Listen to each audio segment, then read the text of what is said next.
Unit number 2 English language communication skills qualify BEd का ये दूसरा यूनिट है, दूसरा चैप्टर है। क्वेश्चन नंबर 1 है communication is derived from Latin word communis. Option number C दुरुस्त है इसका। सवाल नंबर 2 है कम्युनस मीन्स, कम्युनस का मतलब होता है कॉमन, के आम मतलब बातचीत के बारे में होती है। क्वेश्चन नंबर 3 है कम्युनिकेशन इन्वॉल्व्स। कम्युनिकेशन जो है ना वो ये तीनों ऑप्शन दुरुस्त है इसके। टेलिंग भी होती है इसमें, लिसनिंग भी होती है, अंडरस्टैंडिंग भी होती है, ऑल ऑफ द अबव दुरुस्त है। क्वेश्चन नंबर 4 है exchange of ideas between two और मोर पर्सन। दो या दो से ज्यादा अशखास के दरमियान ख्यालात का तबादला क्या कहलाता है? वो कम्युनिकेशन। ऑप्शन नंबर सी जो है ना दुरुस्त है। क्वेश्चन नंबर 5 है if there is no receiver there is no communication. अगर कोई रिसीवर नहीं है तो फिर कम्युनिकेशन भी नहीं होगी। कम्युनिकेशन करने के लिए सुनने और बोलने वाले का होना जरूरी है। क्वेश्चन नंबर 6 है effective communication is that in which. Effective communication क्या है? एक मौसर गुफ्तगू शुनीद क्या है? Receiver understand the message of the sender, कि जो रिसीवर होता है वो भेजने वाले का पैगाम अच्छे तरीके से समझ ले। क्वेश्चन नंबर 7 है which is not the type of communication channel. इनमें से कौन सा कम्युनिकेशन चैनल नहीं है? ये आपको सारे ठीक लग रहे हैं, लेकिन इसमें ऑप्शन नंबर डी है थिंकिंग एंड एक्टिंग। ये जो है ना कम्युनिकेशन चैनल नहीं है। क्वेश्चन नंबर 8 है कम्युनिकेशन विदाउट वर्ड्स इज। अब ये दो किस्म की कम्युनिकेशन होती है, एक वर्बल होती है, एक नॉन वर्बल होती है। तो वर्ड के साथ होगी तो वर्बल होगी, और वर्ड के बगैर होगी तो नॉन वर्बल होगी। तो ऑप्शन नंबर ए इसका दुरुस्त है। क्वेश्चन नंबर 9 है the number of English language communication skills are. अच्छा, इंग्लिश लैंग्वेज कम्युनिकेशन स्किल्स 4 होती है, listening, speaking, reading and writing. तो ये नेक्स्ट क्वेश्चन में बल्कि आ भी गया है। क्वेश्चन नंबर 9 का 4 आंसर है, ऑप्शन नंबर सी दुरुस्त है। क्वेश्चन नंबर 10 है English language communication skills are. ये सीक्वेंस के साथ ये बिल्कुल दुरुस्त है। सबसे पहले लिसनिंग होती है, फिर स्पीकिंग, फिर रीडिंग, फिर राइटिंग। क्वेश्चन नंबर 11 है the first objective of teaching English is to develop. सबसे पहले क्या होता है? लिसनिंग स्किल होती है। ये बात अपने याद रखना। The first objective of teaching English is to develop listening skill. तो लिसनिंग स्किल सबसे पहले पैदा होती है जब इंसान कुछ सुनता है तो फिर वो जबान से बोलता है। फिर रीडिंग होती है और राइटिंग होती है। इसमें 2 एक्टिव स्किल्स हैं और 2 पैसिव स्किल्स हैं। जो लिसनिंग और जो रीडिंग है ये पैसिव स्किल्स हैं, और स्पीकिंग और राइटिंग जो है ना ये एक्टिव स्किल्स हैं। क्वेश्चन नंबर 12 है the number of kinds of sounds are. अच्छा, साउंड्स की कितनी इकसाम है? 2 किस्म की होती है साउंड्स की, एक वाउल और एक consonant sounds. The kinds of sounds are consonant sounds और वाउल साउंड्स। ये ऑप्शन नंबर डी दुरुस्त है। नेक्स्ट क्वेश्चन का क्वेश्चन नंबर 13 का। क्वेश्चन नंबर 14 है phoneme is the unit of. Phoneme जो है ना मिनिमम यूनिट ऑफ साउंड होता है। क्वेश्चन नंबर 15 है, ये लिंग्विस्टिक के टर्म्स हैं। जब मैं लिंग्विस्टिक का एक मुकम्मल लेक्चर अपलोड करूंगा तब आपको इसमें phoneme, phone, allophone, phonetic, phonology, morphology, ये तमाम चीजें जो इसमें आएंगी वो मैं आपको फिर इसको एक डिटेल से आपको समझा दूंगा। क्वेश्चन नंबर 15 है which one is not the part articulator. अब इनमें से कौन सा आर्टिकुलेटर नहीं है? अब आर्टिकुलेटर का मतलब क्या होता है? आर्टिकुलेटर का मतलब ये होता है कि जब आप आवाज निकालते हैं तो फिर उसमें जो ऑर्गन्स वो उसमें वाइब्रेट करते हैं, शामिल होते हैं, तो फिर वो क्या होते हैं?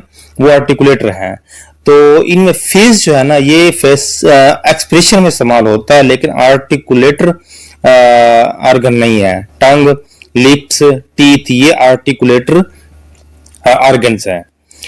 ऑप्शन नंबर ए इसका दुरुस्त है इसमें, क्योंकि इसमें पूछा which one is not the articulator, यानी कि बाकी 3 आर्टिकुलेटर हैं, इनमें से एक आर्टिकुलेटर नहीं है।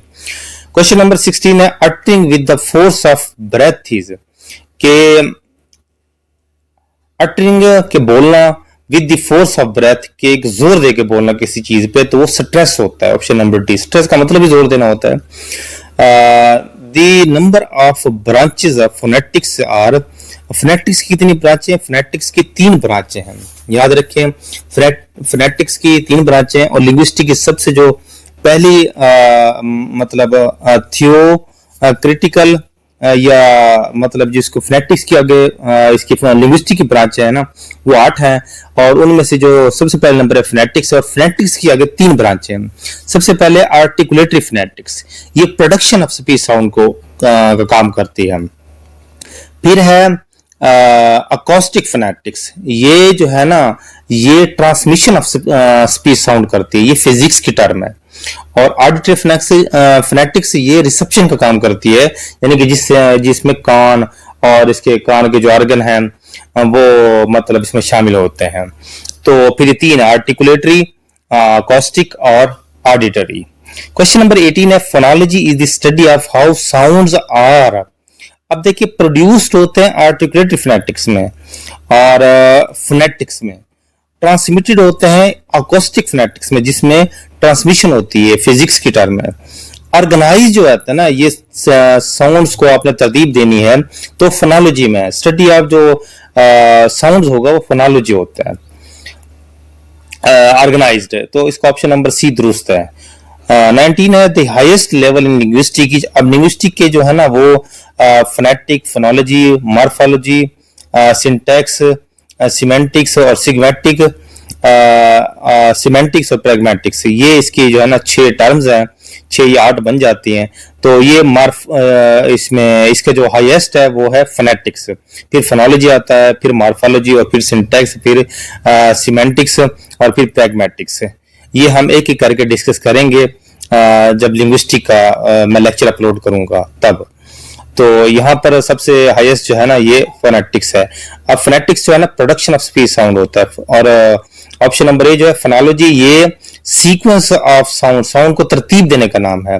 और मॉर्फोलॉजी है स्टडी ऑफ वर्ड्स होता है, यानी कि वर्ड्स की जो ग्रामर है, एक ग्रामर ऑफ वर्ड्स भी कहते हैं इसको। और प्रैग्मेटिक्स होता है कंटेक्सचुअल मीनिंग के बारे में। एक सिमेंटिक होता है वो लिटरल मीनिंग होता है और प्रैग्मेटिक्स होता है कंटेक्सचुअल मीनिंग। 20 है the number of vowels in English are, ये 5 है। इंग्लिश के टोटल लेटर्स 26 हैं, जिनमें से 5 वाउल है और 21 जो है ना वो कॉन्सोनेंट है। तो ये आपने याद रखना है। इसमें पूछा गया है number of vowels in English, the number of consonants in English are 21। The conversion of spoken words into written language, के जो अल्फाज आप बोलते हैं उसको रिटन लैंग्वेज में तब्दील करने का नाम क्या है? ट्रांसक्रिप्शन, ट्रांसक्रिप्शन होता है। 23 है the degree of force with which a word is utter, के वो फोर्स जिसमें कि वर्ड को अटर किया जाता है वो क्या कहलाता है? वो स्ट्रेस कहलाता है। अब फर्ज करो स्ट्रेस का, मैं स्ट्रेस के बारे में थोड़ा सा बताते चलूं। देखो एक वर्ड है, फर्ज करो कि प्रेजेंट, प्रेजेंट मतलब मौजूद। तो अगर हम इसके 2 सिलेबल है प्रेजेंट, अब इसको मैं प्रेजेंट बोलूं तो ये वर्ब होगा। अगर पहले हिस्से पे जोर दिया जाएगा और दूसरा हिस्सा पे कम जोर दिया जाए, पहले पे ज्यादा दिया जाए, तो फिर ये वर्ब बन जाएगा, ये सॉरी नाउन बन जाएगा। अगर पहले हिस्से पे कम जोर दिया जाए और दूसरे हिस्से पे ज्यादा जोर दिया जाए तो ये वर्ब बन जाएगा। जैसे कि प्रेजेंट ये नाउन है, और अगर मैं कहूँ प्रेजेंट तो फिर ये जो है ना ये वर्ब बन जाएगा। इस तरह ये जो स्ट्रेस है ये वर्ड की कैटेगरी को चेंज कर देता है। नाउन है, ये वर्ब है। इस तरह कंडक्ट है, कंडक्ट है, ये जो है ना इस तरह वर्ब और नाउन के पहले से। क्वेश्चन नंबर 24 है ऑर्थोग्राफी मीन्स। ऑर्थोग्राफी का मतलब है writing system. The number of vowel sound is, अब यहां पर एक बात याद रखें, पहले था कि वाउल कितने हैं इंग्लिश में, वो 5 हैं, जबकि वाउल साउंड जो है ना 20 है। असल में इंग्लिश में टोटल साउंड जो है ना वो 44 है, 21 लेटर्स हैं और 44 साउंड्स हैं, जिनमें से 20 जो है ना 20 ये कॉन्सोनेंट है और 24 जो है ना वो कॉन्सोनेंट है। टोटल ये 44 बनते हैं। तो यहां पर पूछा गया है वाउल साउंड, तो 20 वाउल साउंड है टोटल। इसमें इंग्लिश लैंग्वेज में। 26 है the number of consonant sound is 24। The number of phoneme in standard British English is, तो ये IPA international phonetics alphabets, international phonetics alphabet IPA से कहते हैं। तो ये 44 है, टोटल ये साउंड्स 44 है। 28 है the letters which are written but not spoken are, कि वो लेटर जो लिखे तो जाते हैं पर पढ़े नहीं जाते उनको साइलेंट लेटर कहते हैं। जैसे कि फर्ज करो एक लफ्ज है काम, CALM काम, तो इसमें L जो है ना साइलेंट है। तो इसी तरह बहुत सारे और भी लेटर हैं जो इसमें जैसे कॉम, COMB कॉम, तो इसमें B साइलेंट है। तो काफी लेटर ऐसे हैं जो लिखे जाते हैं पर पढ़े नहीं जाते, उनको साइलेंट लेटर कहते हैं। 29 है a phoneme is a symbol of, phoneme जो है ना क्या है, वो साउंड है। फोनीम जो है ना वो मिनिमम साउंड होता है सॉरी, मिनिमम साउंड जो है ना इसका बनता है क्या नाम लेते हैं, phoneme is a sound, phoneme एक साउंड है। Linguistic is the scientific study of, linguistic क्या है, साइंटिफिक स्टडी ऑफ लैंग्वेज है। हाँ ये बात याद रखें, कई जगह ये साउंड लिखा होता है। फोनेटिक्स जो है ना वो साउंड की स्टडी है, और लिंग्विस्टिक जो है ना वो लैंग्वेज की स्टडी है। और साउंड जो फोनेटिक्स की वर्ड जो है वो मॉर्फोलॉजी में आता है, और सेंटेंस जो है ना वो सिंटैक्स में आता है। 31 है language is a vehicle for expression of feeling, कि वो लैंग्वेज जो है ना वो अपने जो फीलिंग का एक्सप्रेशन है उसके लिए इस्तेमाल होती है। तो उसमें ये बात याद रखें, ये फंक्शनल व्यू होता है। ये दो व्यू हैं, एक फंक्शनल है और एक स्ट्रक्चरल है। और जिसमें लैंग्वेज स्ट्रक्चर की जाती है वो स्ट्रक्चरल व्यू होता है, जिसमें एक्सप्रेशन की जाती है वो फंक्शनल व्यू होता है। क्वेश्चन नंबर 32 है how language is structured is, हाँ स्ट्रक्चर मैंने पहले बताया आपको, ये structure view, option number B दुरुस्त है। आर्बिट्रेरीनेस मीन्स, ये ऑप्शन नंबर बी इसका दुरुस्त है, चूजन विदाउट रीजन। आर्बिट्रेरीनेस का मतलब होता है कि बगैर किसी रीजन की कोई चीज चूज कर लेना, किसी का नाम रख देना।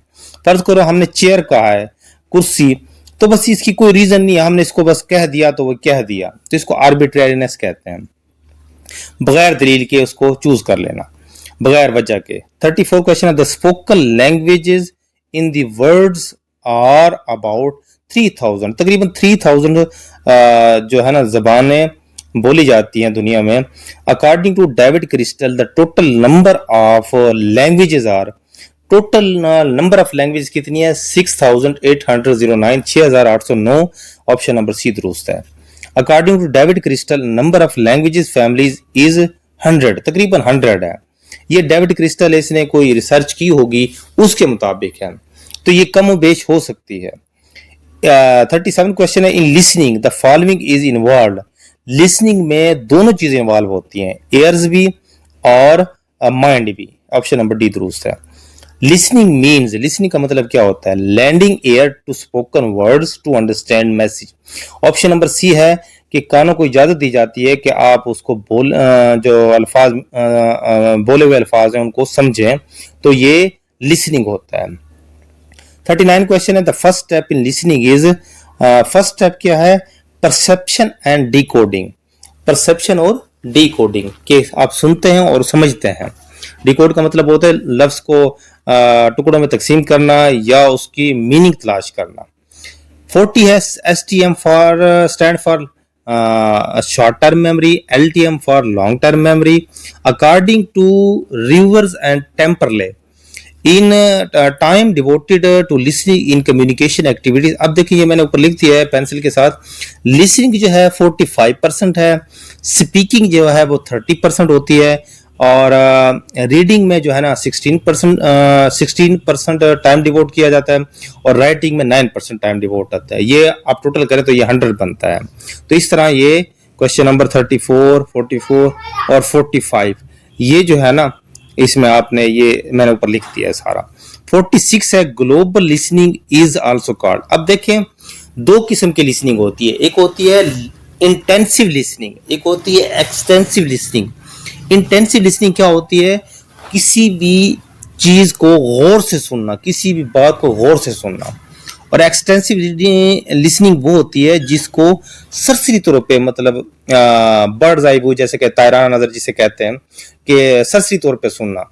अब जैसे कि एक रेलवे स्टेशन पर आप बैठे हुए हैं या एयरपोर्ट पे बैठे हुए हैं, तो जब ट्रेन का या प्लान का कोई ऐलान होता है तो फिर वो इंटेंसिव लिसनिंग होता है, आप उसको गौर से सुनते हैं टाइम क्या है। और एक्सटेंसिव लिसनिंग ये होती है कि जैसे कि फर्ज करो परिंदों की आवाज़ें हो गई, आप बैठे हुए हैं और मकसद है कि अम्यूजमेंट के लिए जो आप सुनते हैं, तो उसको क्या कहते हैं, extensive listening. Discrete listening is also known as, option number A दुरुस्त है, डिस्क्रीट लिसनिंग और इंटेंसिव लिसनिंग ये एक दूसरे के सिनोनिम है। 48 लिसनिंग अम्यूजिंग रेडियो प्रोग्राम। अच्छा, रेडियो प्रोग्राम को जो सुनना है ना, ये एक्सटेंसिव लिसनिंग है, मतलब ससरी तौर पे आप सुनते हैं इसको। 49 है listening public announcement eight railway station. ये आपको मैंने पहले बताया कि लिसनिंग फॉर ये है इंटेंसिव लिसनिंग। 50 है question number 50, dictation means. Dictation का मतलब होता है टेस्ट ऑफ राइटिंग।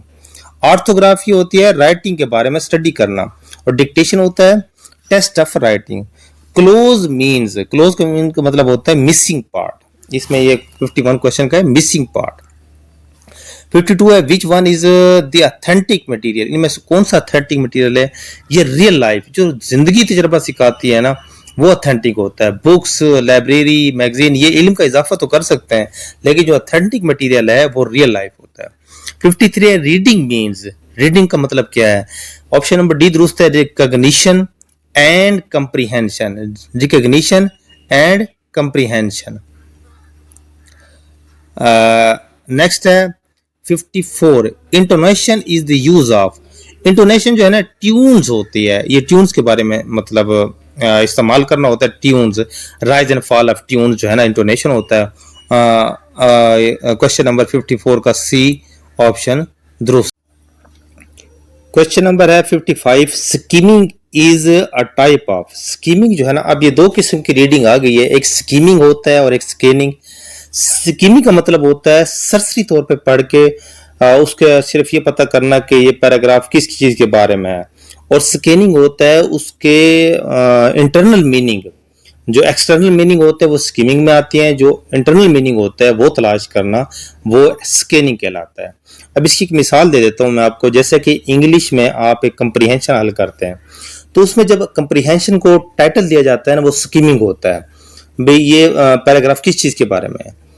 और जो स्कैनिंग होता है वो ये होता है कि आप जो नीचे क्वेश्चन दिए होते हैं, जब उनका जवाब तलाश करते हैं, आंसर तलाश करते हैं किसमें, पैराग्राफ में, तो ये आपका स्कैनिंग है। तो आप देख लेते हैं स्कीमिंग जो है ना, skimming means reading quickly to know what is it about. ये जल्दी से पढ़ा जाता है कि असल बात किस चीज के बारे में है। Scanning means reading quickly to know specific piece of information. ये पढ़ा जाता है कि मतलब ये जो इंफॉर्मेशन है खास तौर पे किस चीज के बारे में है। Which of the titles fits the text best. अगर आपने किसी भी टेक्स्ट को टाइटल देना है तो वो स्किमिंग होता है। ऑप्शन नंबर ए दुरुस्त है। 59 है see the time table and tell the break time is the example of. ये स्कैनिंग है, टाइम टेबल को आप बड़े गौर से देखते हैं ताकि उसमें अपना ब्रेक टाइम, पीरियड्स का टाइम और कौन से टीचर का पीरियड है, तो ये फिर आपने देखना होता है कि इसको ये गौर तलब काम है, तो इसको आप स्कैन कर रहे होते हैं। क्वेश्चन नंबर है 60, reading the question paper in the examination hall is the example of. ये भी जो है ना स्कैनिंग होता है, तो ये स्कैनिंग होता है और इंटेंसिव रीडिंग होती है। याद रखना, ये इंटेंसिव रीडिंग होते हैं, ये आप स्कैन कर रहे होते हैं क्वेश्चन को। इसमें ऑप्शन नंबर ए दुरुस्त है, extensive reading, intensive reading sorry. 61 है novel reading is an example of. Novel reading जो है ना एक्सटेंसिव रीडिंग होती है और ये स्कीमिंग में आता है। 61 का जो आंसर है वो बी है, extensive reading. 3R stand for. अब ये 3R जो है ना, ये असल में लफ्ज है SQ3R। तो SQ3R जो है ये मैंने साइड में लिखा हुआ है, देखें SQ3R क्वेश्चन, सर्वे, और 3R जो है ना उसमें 3R जो है ना वो इसलिए इस्तेमाल होते हैं, रीड, रिकॉल और रिव्यू। तो ये SQ3R बनेगा, question, survey, read, recall, review. तो 62 का आंसर है read, recall, review, option number C. 63 in SQ3R, S stands for, S जो है ना सर्वे के लिए होता है। अच्छा 64 है SQ3R, Q stand for question के लिए। 65 है पंक्चुएशन मीन्स, पंक्चुएशन का मतलब क्या होता है, मार्क्स यानी निशानात वगैरह जो होता है उसको कहते हैं। 66 है which one is correct spelling, ये है forgetting, forgetting which one is correct spelling, ये ऑप्शन नंबर बी दुरुस्त है, forgetting, FORGETTING, forgetting. Which one is the correct spelling, option number D दुरुस्त है, सुपर इंटेंडेंट। तो इसको सुपर इंटेंडेंट पढ़ते हैं तो आपने याद कर लेना सुपर इंटेंडेंट। 68 है कॉलेज इज नाउन। अब देखिए इसमें नाउन, प्रोनाउन, एडजेक्टिव, वर्ब, ये याद रख लें। नाउन किसी नाम को कहते हैं, प्रोनाउन जो नाउन की जगह पर इस्तेमाल होता है, एडजेक्टिव जो नाउन और प्रोनाउन के मीनिंग में इजाफा कर दे, और वर्ब जो है वो किसी भी नाउन का एक्शन को जाहिर करता है। ये एक्शन कोई भी वर्क है, अमल है, तो उसको जाहिर करता है। 69 है you is a pronoun. 70 strong is a adjective. 71 है रीड इज अ, रीड ये वर्ब है। 72 है एंड इज अ कंजक्शन, ये कंजक्शन है। ये देखो 8 पार्ट ऑफ स्पीच होते हैं, तो इसमें आपने देख लेना है कि noun, pronoun, adjective, verb, adverb, conjunction, preposition और एक और लास्ट है। ये 8 मतलब टोटल होते हैं, तो ये आपने याद कर लेना है अच्छे तरीके से इनको। एडवर्ब जो होता है वर्ब की मीनिंग में इजाफा करता है, वर्ब के और एडजेक्टिव के मीनिंग में। प्रीपोजिशन किसी भी कंडीशन की मतलब ये है ना, ये वर्ब की कंडीशन बताता है, ये नाउन की सॉरी कंडीशन बताता है कि कौन सी चीज़ कहाँ पर है। इन, एट, अंडर, ये तमाम इसमें आते हैं प्रीपोजिशन में। कंजक्शन होता है जो दो वर्ड और या दो सेंटेंस को आपस में जोड़े, उसे कंजक्शन कहते हैं। प्रोनाउन जो नाउन की जगह पर इस्तेमाल हो। 73 है what fine day it is, fine day it is, ये एंड पे एक्सक्लेमेशन मार्क वैसे लिखा हुआ है तो आपको पता होना चाहिए एक एक्सक्लेमेटरी सेंटेंस है। अब सारों को देख लेते हैं। असर्टिव सेंटेंस होता है सादा फिक्रा या बयानिया फिक्रा, तो और इंपेरेटिव सेंटेंस होता है हुक्मिया फिक्रा, किसी जुमले में हुक्म देना। ऑप्टेटिव होता है दुआया, किसी में दुआ देना। अब 74 है मे यू लिव लॉन्ग, ये दुआया फिक्रा है, ऑप्टेटिव सेंटेंस है। 75 है Ahmed is going to school, Ahmed जो है ना स्कूल जा रहा है, ये आपको सिर्फ बयान किया जा रहा है, तो असर्टिव सेंटेंस है। 76 है phonetics is the study of, phonetics जो है ना वो साउंड की स्टडी है। वर्ड जो है, वर्ड्स जो है वो मॉर्फोलॉजी कहलाती है, और फ्रेजेस या सेंटेंस की जो स्टडी होती है वो सिंटैक्स होती है। 77 क्वेश्चन है English pronunciation is very systematic, option number B दुरुस्त है। 78 है consonants are produced with some friction in the month, month नहीं है माउथ है। Consonants are produced with some friction in the mouth, mouth में जब कोई फ्रिक्शन पैदा होती है तो फिर क्या होता है, फिर उसमें कॉन्सोनेंट पैदा होते हैं। जैसे कि 5 वॉल्स हैं उनमें फ्रिक्शन पैदा नहीं होती, वो ऐसे ही आप मकसद है कि जो वोकल कार्ड्स हैं वहां से आवाज आती है, लेकिन बाकी जो है ना इसमें आर्टिकुलेटर्स, आर्टिकुलेटरी ऑर्गन्स जो है ना वो शामिल नहीं होते, जैसे कि ए, ई, आई, ओ, यू, ये आपने बगैर किसी उसके बोल दिए। अब जैसे कि आप पी बोलेंगे तो आप देखें ना दो होंठों को आपस में मिलाएंगे और मतलब एक आवाज निकलेगी पी, बी, टी, तो ये जो है ना ये फ्रिक्शन के साथ निकलती है, तो इसे कॉन्सोनेंट्स कहते हैं। 77 articulatory phonetics deal with the way how P sounds are, articulatory phonetics में मैंने पहले बताया था कि साउंड्स कैसे पैदा होती हैं, ये बात याद रखना। और रिसीव्ड में जो आएगा ना वो आएगा ऑडिटरी फोनेटिक्स में, और अकाउस्टिक फोनेटिक्स में ट्रांसमिटेड आएगा। 80 क्वेश्चन है a good hand out should have parts, 2 parts हैं इसके। गुड हैंड आउट जो है ना वो क्या होते हैं, 2 पार्ट्स। स्केजुअल रीडिंग, ये शेड्यूल रीडिंग जो है ना वो क्या होती है, वो किसी भी चीज को आप गौर से पढ़ रहे हो तो वो इंटेंसिव रीडिंग होती है, ठीक है, इंटेंसिव, उसको आप स्कैन कर रहे होते हैं तो स्कैनिंग भी आएगा इसमें। तो यहाँ रीडिंग पूछा गया है तो फिर क्या हो गया, ये इंटेंसिव रीडिंग है। 82 है how many areas of language are to be taught for efficiency. Efficiency के लिए जो एरियाज जो है ना पढ़ाए जाते हैं वो 4 हैं। द वर्ड डिस्मे इज, ये एडजेक्टिव है। 83 क्वेश्चन है, इसमें इसका जो आंसर है वो एडजेक्टिव है, यानी कि ये किसी भी नाउन या प्रोनाउन की तारीफ करते हैं या मीनिंग में इजाफा कर देता है। 84 क्वेश्चन है what is the correct spelling. Correct spelling है ऑप्शन नंबर ए दुरुस्त है, picnicking, PICNICING। Extensive reading is adopted for. इस क्वेश्चन में थोड़ी पेचीदगी है, वो ये है कि extensive reading is adopted for, extensive reading किस लिए इस्तेमाल की जाती है? प्लेयर के लिए, ये भी दुरुस्त है। Passing the examination, getting the gist of text, ये भी एक्सटेंसिव रीडिंग होती है क्योंकि आपने किसी को टाइटल देना है। फॉर स्पेसिफिक इंफॉर्मेशन, हाँ ये इंटेंसिव रीडिंग है। असल में यहाँ पर ये जो 85 क्वेश्चन है यहाँ पर लिखना चाहिए था intensive reading. Intensive reading is adopted for, option number D इसका दुरुस्त होता है, फॉर स्पेसिफिक इंफॉर्मेशन, क्योंकि बाकी जो 3 है उनमें आपको एक्सटेंसिव रीडिंग नजर आ रही है, तो फॉर स्पेसिफिक इंफॉर्मेशन इसमें जो है ना वो इंटेंसिव रीडिंग है। क्वेश्चन नंबर 86 है cartoons can be used in the class to. Cartoon जो है ना बच्चों को दिखाए जाते हैं, अगर उसको ये एवियर्स के तौर पे इस्तेमाल करें तो amuse the students, teaching them to draw pictures, teach language, copy pictures.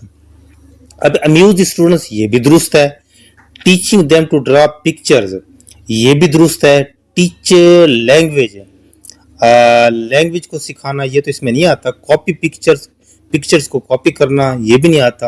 अब इसमें जो अहम है ना cartoons can be used in the class to, cartoon जो है ना वो teaching them to draw picture, तस्वीर बनाने के लिए, तस्वीर को ड्रा करने के लिए कार्टून्स का इस्तेमाल किया जाता है।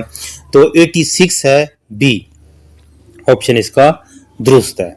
87 है द वर्ड सिंसियरली, अच्छा ये है एडवर्ब, सिंसियरली जो है ना एडवर्ब है।